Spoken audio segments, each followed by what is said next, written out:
All right. 3, 2, 1. You say, now when I be host. Yeah, then nothing to you.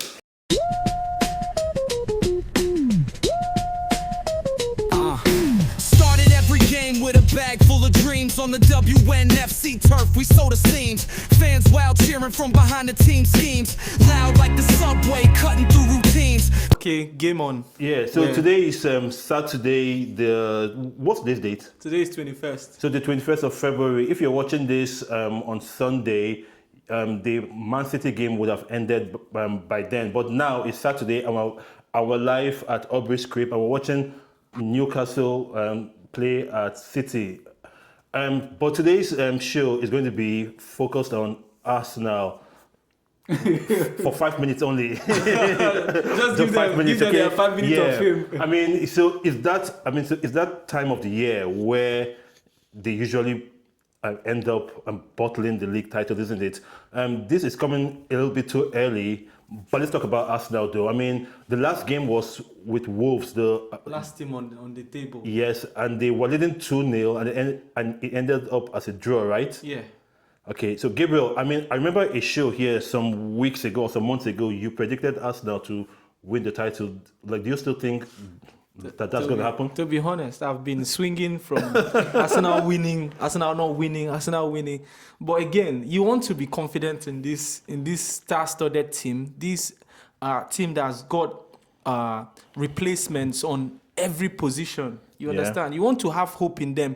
You think, okay, probably this is the season where they just go ahead and have the balls to do this thing. Again, they show you why they are Arsenal. You understand? Yeah. They just remind you that they've not got it. You understand? They've not got it. They've not got what it takes to go and finish it. And they are showing it. Imagine having a double game week that you could easily have gone, I think 9 points. Like 9 or 10 points. And you draw 2 games back to back. One against the team that is 20th on the table, and against Brentford at home. Do you understand? Yeah, absolutely. And you go and draw it. You're not ready to win the trophy. We've seen teams win trophy. I remember when Liverpool won last season. It was a scrappy ending of the season, but they just kept going. Yeah. Trying to win. They only lost to Chelsea at a certain point. I think they already won the league. Yeah, they won the league at that time. Okay. And when City won, City went on a straight run. Like, they just, even as a Chelsea fan, the last time we won, we went 13 games unbeaten. And when we lost, I think, who did we even lose? This is the time where you have to show that personality, that winning. Yeah, I mean, that you can handle pressure. Okay, Aubrey, off the top of your head, how many times have Arsenal been the league leaders at Christmas or just after Christmas and end up not winning the league? Well, I think in 3 times in the last five years they have been top, like crazy, this season inclusive, and they end up, February, March, they always have this, I don't know if it's fatigue, but they always have this dip in form So where they're just very not having the balls inconsistent, to see it. It all boils down to mentality. Yeah, you can buy the best players, you can have the best team in like individual players, but even you as a manager, I'm actually pointing at Arteta right now. Yeah. If you as a manager, you don't have the personality, you don't have the mentality to get your team over the line, then sometimes you just find yourself coming short. So I felt like maybe this season was the season where they have that extra motivation to get over the line. But the last couple of weeks they've been. Yeah, so it almost feels like if they don't win the league this season, then they will never win the league. Because I mean, so they have all it takes now, because City are not the City of old, nor are Chelsea, nor Liverpool, nor United. I mean, so Villa. No one is consistent. Exactly. So what's standing in Arsenal's way? You could easily win the league, say with a large margin. Exactly. By the way, if you're watching this, right, we are a local football club, right, and we've got like different kind of fans in our community, and we've invited Arsenal fans to come on this show multiple times, and they always refuse. But what do you think though that they don't want to come on this show? Why? And that's Tayo and Inamdi and who again? And maybe Damola. But Tayo, I mean, he's anyway. But what do you think though? Like, why don't they want to come on the show? For me, I think one thing with Arsenal fans. Microphone. I think that Arsenal fans are quite delusional.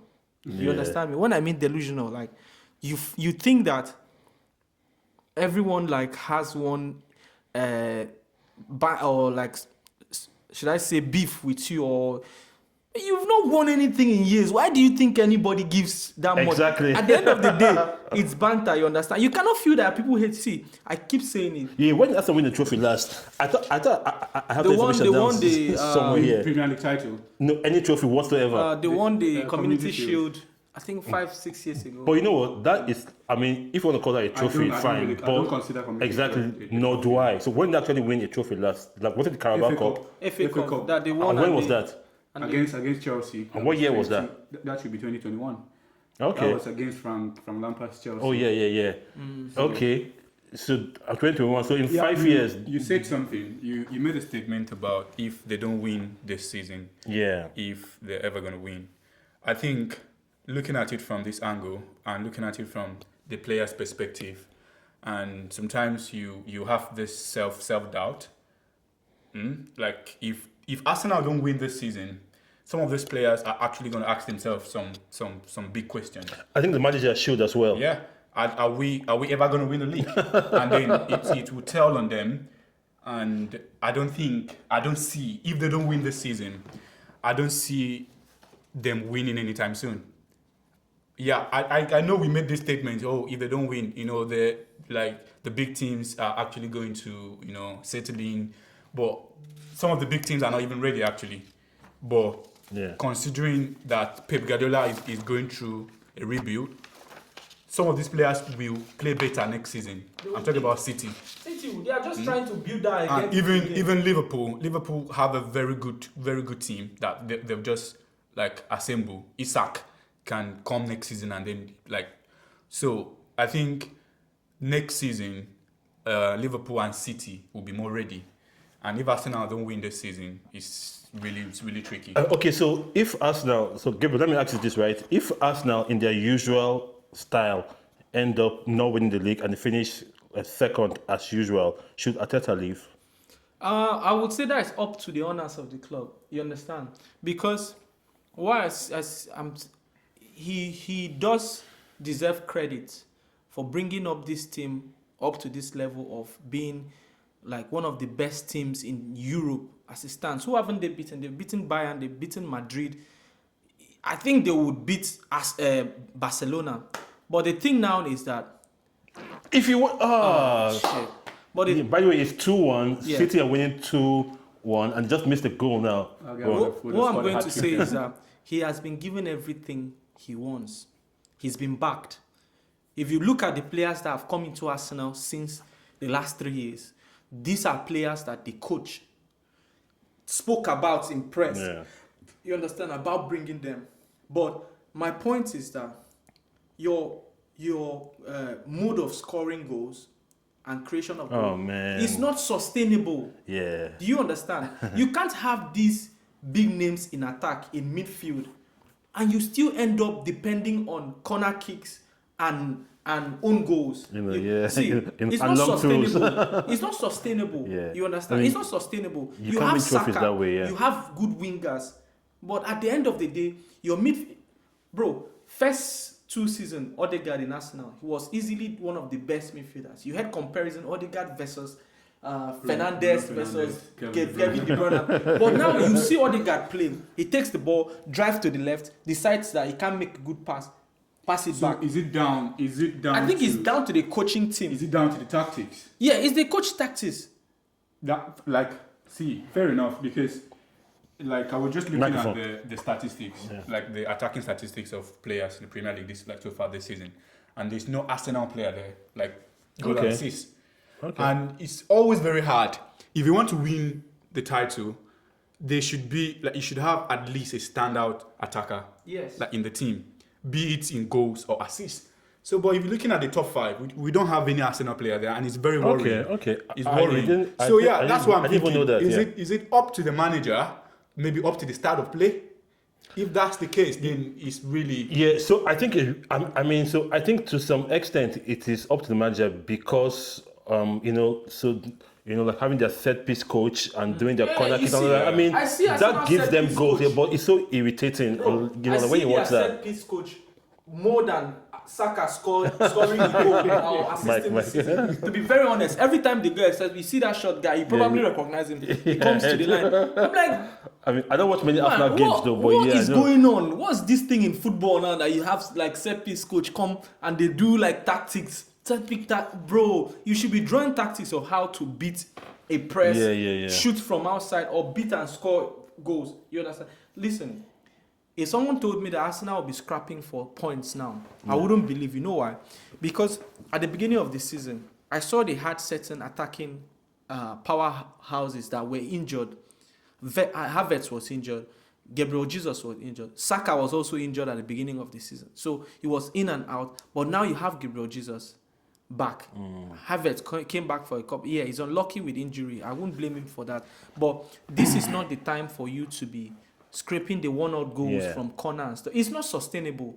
Football is not all about that set piece. Set piece is supposed to be like extra Exactly. force. Not your main. long throws, yeah. Okay. I mean, yeah. So to be fair, right, we only talk about big teams for this extent of time. So I don't consider Arsenal a big team to talk about them for an entire show. Having said that, though, let's give them 1 or 2 more minutes. So do you actually think that the players are under pressure, like the pressure of, of having been at this stage multiple times and not winning it, and because of that, they cannot handle the pressure? Because that's actually the tagline of this show, Arsenal under pressure. So Lawrence. Yeah, sometimes you ask yourself questions like, if it was Chelsea in that position, would it have been over? People will say, "Oh, okay, the league is wrapped." Yeah. If it was City in that position, people will say the league is done. Yeah. If it was even Liverpool, like to some extent. So, but because it's Arsenal, Man United too. I know because it's Arsenal, there'll always be that question mark, and most times it gets to them, it gets to the club, it gets to the fans, it gets to the players. Then they haven't got the mentality. And then they fall under pressure, and it's something that I've seen happen over and over and over again. And if it happens this season, then it's catastrophic. Humility is very important. It's catastrophic. To be very honest, humility is very important. If there's anything that you lock in, right? When they say lock in, that word locking is not so much. It's work ethic is there, but humility. Okay, so do you mean in terms of their fans or the players? Players. Yeah, but the fans are irritated. My God, Arsenal fans. No, but that's the thing. When you're winning, you have the bragging right. True though. When you win games, game by game, you do have the bragging right to come out and say, okay, we are winning now. We are the top. But you see, one thing is that you don't celebrate too early. You get, and I see it in their team recently. Oh, bloody hell! That's another goal. And I see it by in their Newcastle. team. And I see it in offside. Fantastic. I see it in their team recently, right? That you see their players do like these little stuffs on the pitch. You understand? I saw it with Timber. I saw it with Declan Rice. A couple of them. You have to be humble. Win it after winning the trophy.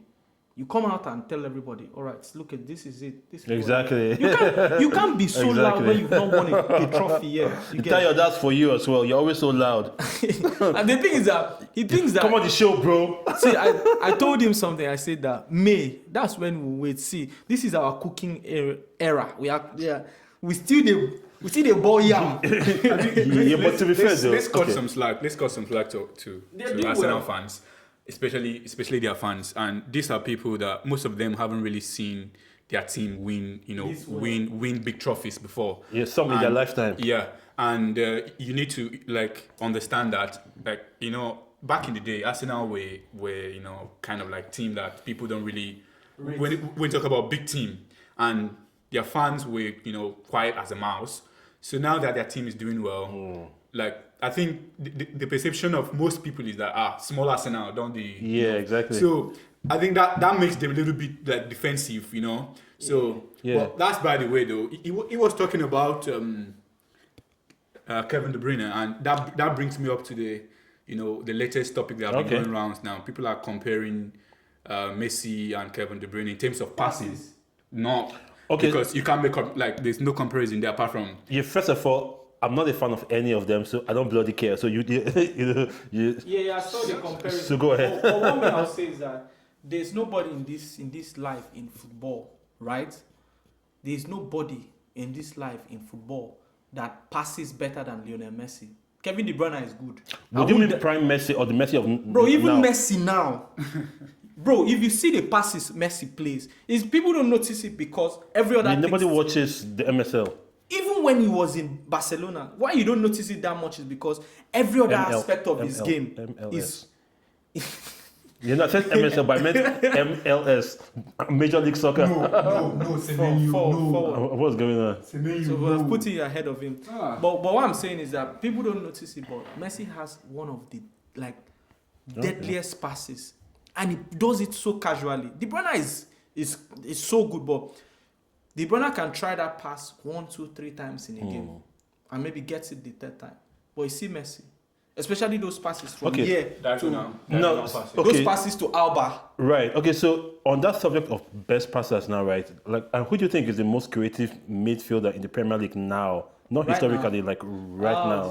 For me, I'm going to give it to Bruno Fernandes. Yeah, I no think other so, person. too. No one comes close. No other midfielder. Yeah, I think If so, anyone too. comes close,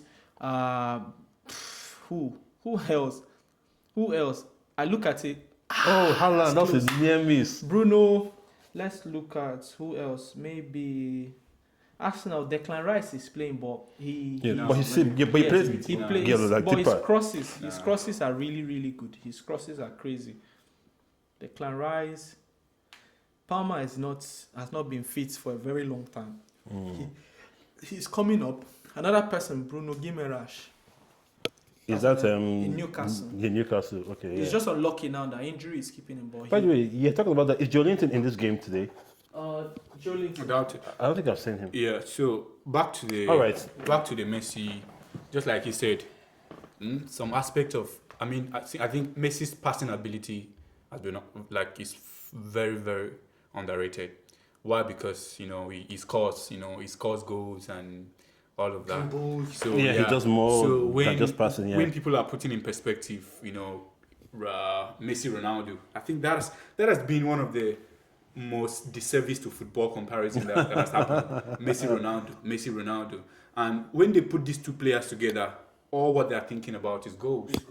It's good. You know what I mean? And you overlook the other aspects of their game. Passing. Yeah, to be fair, right? Yeah, so I've never seen football like that way as comparing two icons. Instead, so I'm grateful that I'm alive to witness two greatest footballers in Ronaldo and Messi at the same time. You know what I mean? But people always want to compare. It's like comparing iPhone, to Samsung. So people we just always want to compare. That's just the way life is. All right. So what should we talk about next? Man City winning the league. So for me, right, I think they can, if they can shut their back, you understand, try and concede less. Man City currently are Microphone. Man City are playing the score me one, I score you two football. The type of football. Yeah, you see, that's another thing that's not sustainable. You get, but But again, isn't that why they had to go sign McGahey? but Maguire is not the only solution they need.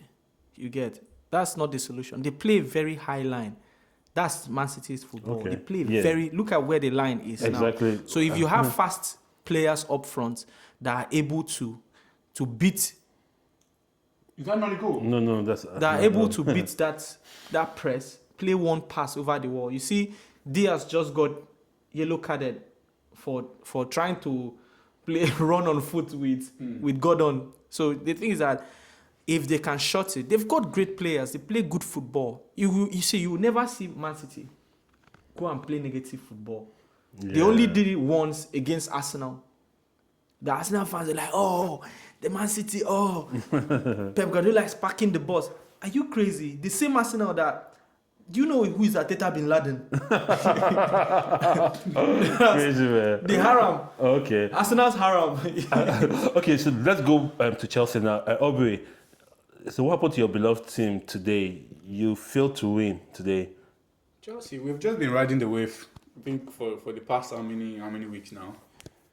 Against Leeds, we're playing very well. We scored 2 goals, missed a lot of chances, and then the next minute, we just dash Leeds goals to score. Today, same thing against Burnley, and I'm going to criticize the coach changes he made even after the red card. It wasn't.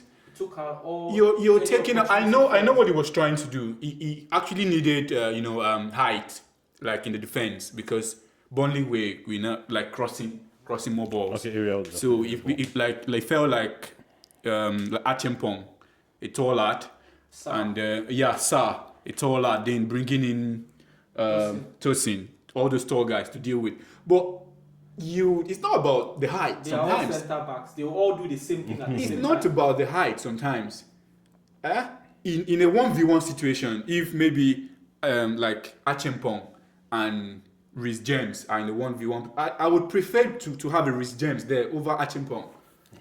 In a 1v1. Okay. I would prefer to have my team my team captain to actually mobilize, because One this of is the most where experienced this players is on where the team. you actually have the decision of saying, oh, this is my team captain. That's not humble. Oh no. Yeah, this Okay. is where the captain needs to. You're trying to protect the lead. That's where you need your that team. Your experience. team is one man down. You don't Why take are you off. thinking, I'm I bringing know. on Oh, Reece Leeds? James is just back from injury. No, forget about injury. This is the point that we need to secure right now. No, football is going sideways. Where okay, yes, player welfare. I understand, but sometimes you need to throw all that from the window. Let's get the point. Yeah, true though.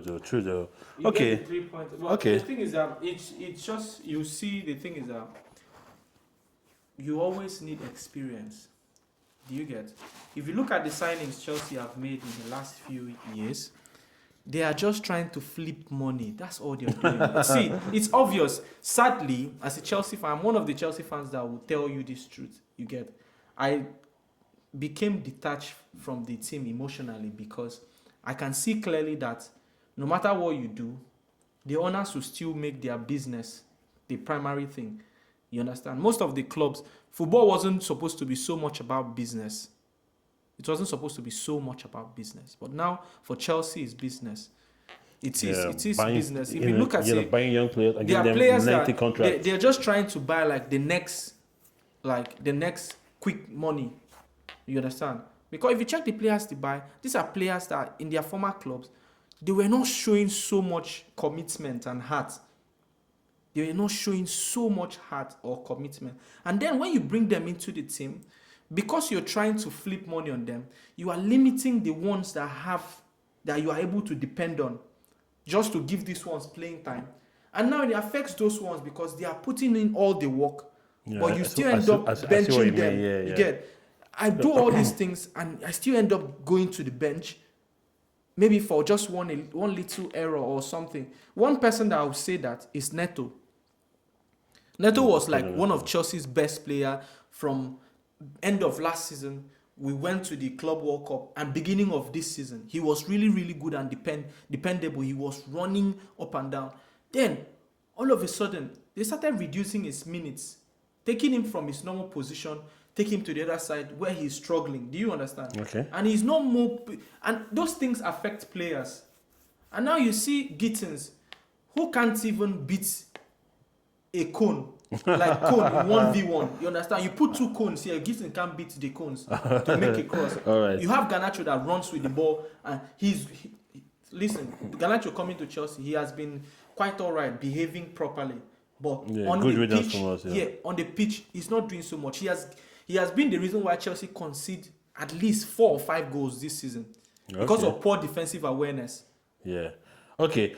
On that note, right, we've got like 5 minutes left. Let's talk about Man United. So Man United have have amassed 13 points in the possible from 15. I mean, yes. So I remember a few shows ago, you were like new manager bounce. I think it's beyond new manager bounce. It is. No, it's not. You know where we reach next Okay, season. well, okay. Let me tell. What be your thoughts on United? See, Chelsea and United right now, they're like Just riding conjoined. wave. They're like conjoined twins. now that Chelsea have don't worry. Tomorrow. No, Man U, Man Everton. U will photocopy that same result. No, so it's on Monday. Monday against night. Everton. Everton Yeah. in their That's Yeah, the new stadium. like historically, Man U, Everton is always So are you it's saying always that straightforward. Yeah, So don't, okay, so you are sure that United will drop points at Everton?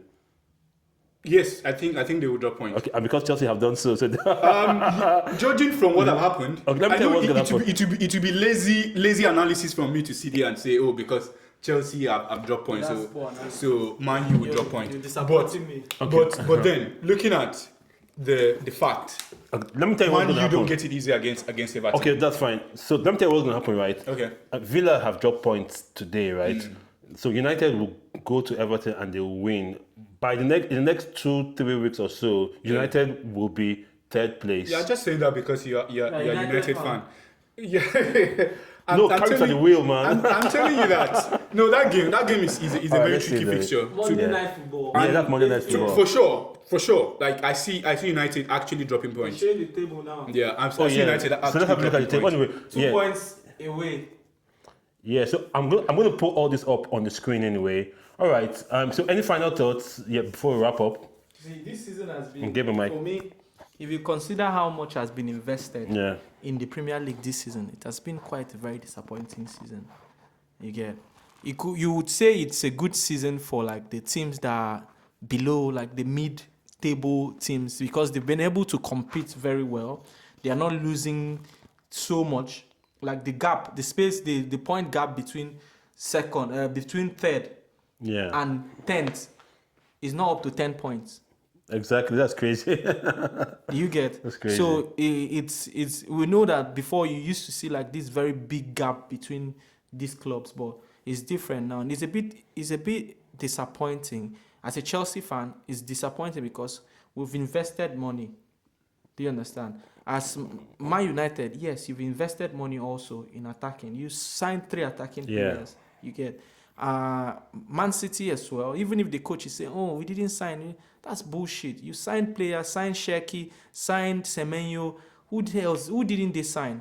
You signed Mamouche last winter break. You understand? Liverpool as well. Liverpool signed good players, but it's been disappointing because if you calculate how much has been spent in attack in all these teams, Arsenal. Are you talking about Arsenal? Arsenal have spent money. They've bought. Who did they buy? What's this guy's name? Zubimendi. They signed Calafrio was the season before. They signed Nkapie. Yeah. They signed players, but they signed Eberechi Eze Yeah, and and Jokeres. What's that? yeah. Anyway, yeah, for me, right, my final thought, right, on all of this, right, is that if Arsenal, in their usual fashion, lose momentum and not win this league this season, Arteta should go, because I mean it's just the same thing over and over again. If they feel that he's been Well, successful. if you remember where Arteta, yes, let's put everything in perspective. Yeah. Arteta took Arsenal from the slums, and From the slums, yeah, okay. and he actually made them competitive. But yeah, there are some coach that Yeah, maybe that's his You know, ceiling. yeah, Yeah, you're that's right. his ceiling. Yeah. You're right. So You it can't do more depends than on that. it depends on the ambition of the club. It depends on the ambition of the club, and also sometimes it's okay. This is your best. Yeah, Because 100%. you can't give more than our usual thought. You can't give more than you have. You can't give what you don't have. You can't give what you don't have. Yeah. So if this is Arteta's ceiling, well, maybe it can say, okay, let me take up a new challenge. Yeah. Because sometimes the resources you have may make a Yeah. difference to how maybe going to a team like Madrid, where the DNA of the team, the mentality of the players in the team alone It makes a huge difference. makes a huge difference I think to you. so too. But when it comes to a team like Arsenal, that the coach make like is the big deal, because how many players in like Arsenal are actually like winners? What have they won? Apart from Havertz, who Yeah, maybe- won the Champions League, okay, yes. and Yeah, maybe- Declan Rice, yeah, maybe who won the Gabriel conference. Jesus. And Eze, Yeah, maybe Gabriel Jesus. I wouldn't say Gabriel- He won he hasn't something. been playing. at Those City. players, I'm not talking about being passengers to winning. I mean, have they, like, those players, like, driven their team to a title? winning. I would only say Declan Rice because it was very pivotal to like West Ham winning the conference league, Eze. and also Yeah, Eze yeah. was very so. But even Okay, Eze won- is a shadow of himself. Eze won now. the because- FA Cup at Crystal Palace. didn't he? Yeah. Oh, yeah. So- Bro, if you watch Eze play, Right. you will know that it is not just the player, it's also to the coach. Arsenal don't play with like Arsenal football right now doesn't give room for any attacking midfielder. It doesn't. It just gives room for central midfielders who are able to just pass diagonally, try a cross, half corner, Yeah. go cross corner, score. And That's how that their comes- football yeah, is. that There's comes no from- creativity. It comes from the mentality of the coach. I feel like when I look at Arteta, maybe touchline, he's more scared of losing than winning, and that is Exactly. not That's not a good trait All the to have. antics standing on the top When line. you're approaching a All the game, way. you're approaching a game, and maybe because if you remember Arsenal 2023, they were very exciting. They scored a lot of goals. They banked Chelsea how many goals? Where they had that injury to Saliba, and then they Was fell that off. on So the- I don't know if that was still under season, Arteta. yeah, it was still Okay, under okay. Arteta. That was the first season that they pushed for the title. Okay. Yeah, and then they just, they were playing Very full-time exciting attacking football. 2 seconds, 2-3 passes. They've got So I felt like Yeah. him not winning with that, He was very direct. him not winning with that style. Because So it felt like he needed to be more pragmatic. So hence the corner kicks. Yeah, hence he has bought loads and loads of Centre defenders, midfielders and centre backs and all. So he says maybe because Mourinho made a statement about like defense win you titles, Yeah. and attack win you games, Yeah, but that's absolutely true. Yeah. which is true to some extent. Yeah, But that's all statement can be flawed depending on the era. Yes. Okay. So- all right, I think we should wrap up now. It's still halftime in the City Newcastle game. All right, everyone, and thanks for watching. Thanks, guys. Yeah, this is WNFC Dugout Diaries. Please like and share, and we'll catch you at the next episode. Until then, Peace out. stay Encourage winning. our Arsenal fans to come and defend their name. Absolutely.